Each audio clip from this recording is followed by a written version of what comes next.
देखिए लग ऐसे ही रहा है, 6 राउंड हो चुके हैं और 17,000 वोटों से आगे चल रही है आरएलडी और अभी 24 राउंड, टोटल 24 राउंड होने हैं और आरएलडी के लिए ये सीट बचानी एक साख की वजह भी है। उसकी वजह ये है कि अगर आरएलडी ये सीट नहीं बचा पाती है जो उसने 2022 में सपा के साथ मिलकर जीती थी, तो कहीं ना कहीं इस इलाके में अगर मुजफ्फरनगर बेल्ट की बात की जाए तो मैसेज गलत जाएगा आरएलडी के लिहाज से। तो इसीलिए लेकिन आगे आरएलडी जिस तरीके से चली है तो लग रहा है कि उसके पक्ष में नतीजे आ जाएंगे कुछ घंटे बाद। समाजवादी पार्टी का खेमा जिस तरह का दावा कर रहा था, हालांकि करहल से उनके लिए खबर ठीक है, लेकिन ओवरऑल अगर आप सिनेरियो देखें, खासतौर से लोकसभा चुनाव के नतीजों के बाद का कॉन्फिडेंस और अभी जो चीजें होती हुई दिखाई दे रही हैं। मनीष हमारे संवाददाता जुड़ रहे हैं करहल से ही।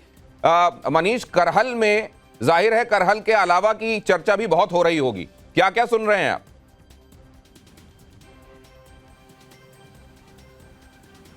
देखिए बिल्कुल दिनेश, करहल की चिंता शायद अखिलेश यादव को कम है क्योंकि सैफई उनका गढ़ माना जाता है और सैफई के बगल की ये सीट है, लेकिन चर्चा बाकी जगह की ज्यादा हो रही है। मीरापुर की चर्चा हो रही है, खासतौर पर कुदरकी की चर्चा जोरों पर है। कुदरकी पे समाजवादी पार्टी ये मानकर चलती है कि उसका गढ़ रहा है और मजबूत गढ़ रहा है क्योंकि माइनॉरिटी वोट बैंक वहां पर अच्छी खासी तादाद में है। तो ऐसे में मीरापुर जो कुदरकी सीट है वो झटका समाजवादी पार्टी के लिए एक बड़ा हो सकता है, ऐसी संभावना समाजवादी पार्टी के नेता भी जता रहे हैं।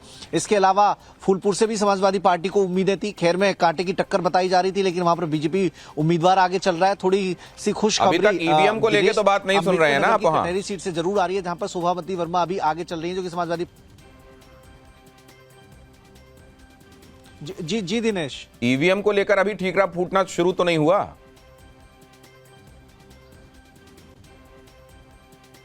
देखिए अभी बहाने तलाशे जाएंगे, अभी बहुत जल्दबाजी है क्योंकि उम्मीदें अभी बहुत ज्यादा हैं। तो ऐसे में जो रुझान आ रहे हैं, जो अभी तक की जो राउंड की मतगणना हुई है उसके हिसाब से अभी चीजों को आगे समय के लिए थोड़ा सा होल्ड किया गया है। लेकिन बहाने का राजगोपालन सर भी हमारे साथ जुड़े हुए हैं। सर प्रशासन पर ये मैंडेट जो है, ये मैं अभी तक जो देख रहा हूं एनालिसिस चर्चा का, भारतीय जनता पार्टी और उनका खेमा झारखंड को भी मैंडेट के तौर पर सहर्ष स्वीकारता हुआ दिखाई दे रहा है, लेकिन दूसरे खेमे में अभी भी ईवीएम कुछ गड़बड़ है, इस तरह की चर्चा सुन रहा हूं।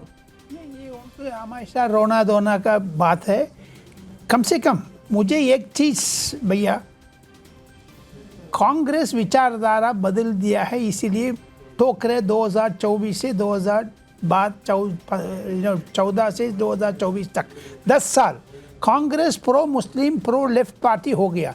ये लोकेश जिंदल मानेगा नहीं मानेगा पता नहीं है, लेकिन बिल्कुल कांग्रेस का विचारधारा बदलेंगे, जमीन पर हकीकत दिखाएगा। लेकिन मुझे आगे बढ़ना, महाराष्ट्र तो एकदम बीजेपी सेफ, कांग्रेस साफ हो गया उधर। तीसरी बात है, इसका असर दिल्ली इलेक्शन में पड़ेगा, बिहार इलेक्शन में भी पड़ेगा, अगले साल 2025 में। सर झारखंड देखने के बावजूद आप ये क्यों कह रहे हैं कि कांग्रेस मुरली जिली है उधर, तो दोनों जगह पर राहुल गांधी नहीं किया है। हर्षवर्धन मुझे समझ में आएगा। वो रांची में कांग्रेस एक अहम बैठक करने वाली है, एक अनाउंसमेंट ये कर दूं मैं खबर का।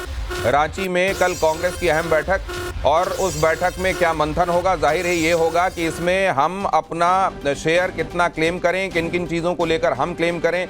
जाहिर है अपने पार्टनर से ये बात करने के पहले ये विचार मंथन होगा। यहाँ आप देख रहे हैं रांची में कांग्रेस की कल अहम बैठक। हमारे साथ राजेश ठाकुर भी जुड़ रहे हैं, अब एक्स स्टेट प्रेसिडेंट हैं। लेकिन गुलाम मीर क्या कह रहे हैं, जिन्होंने कहा था घुसपैठिए तक को सिलेंडर देंगे?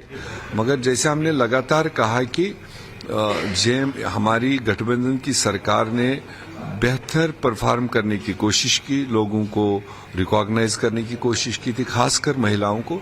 उसका रिस्पांस पोलिंग में भी दिखाई दिया और वो रिस्पांस आपको इस वक्त भी तकरीबन दिख रहा है। और लेकिन जो अर्बन सीट्स की अगर बात करें, बोकारो और धनबाद में आगे बढ़ते दिख रहे हैं। आप देखिए ये ट्रेंड आप देख लीजिए, जो ट्रेडिशनल अभी तक बीजेपी के गढ़ माने जाते थे, एक भावना बनी हुई थी कि अर्बन एरियाज में बीजेपी होती है, तो वो आपको आज के रिजल्ट्स में वो ट्रेंड बदलता हुआ दिख रहा है। क्योंकि उनने देखा कंटिन्यू बीजेपी कहां तक। म्यूनिसिपैलिटी में तो प्रधानमंत्री आता है, पंचायत में तो प्रधानमंत्री आता है, तो कुछ अचीवमेंट्स तो उनको नहीं मिले। जो वहां व्यापारी तबका है, छोटे और स्मॉल मीडियम व्यापारी है, वो सबसे ज्यादा कमर तो उनको टूटा है। जो मोदी साहब की पॉलिसीज रही, जीएसटी का रहा या तो अब जाहिर है यहां से आगे की बात होगी। हालांकि अभी भी इंतजार किया जा रहा है, कहा जा रहा है कि इसको कंसोलिडेटेड मत मानिए, अभी जो रुझान दिखाई दे रहे हैं झारखंड के हिसाब से, लेकिन आप देख रहे हैं सरगर्मियां बढ़ गई हैं। रांची में कल बैठक होने वाली है। बैठक को लेकर जाहिर है सब ये समझना चाहते हैं, प्रीटेक्स्ट तो सब जानते हैं कि सरकार में स्टेक क्लेम किसका कैसे होगा, इसको लेकर चर्चा होगी। लेकिन रंजीता, क्या खबरें मिल रही हैं आपको, क्योंकि इसको लेकर चर्चा शुरू हो गई होगी कि कांग्रेस इस जीत को और इस जीत को विद इन द कैंप अपने स्टेक को लेकर क्या क्या बातें कर रही है?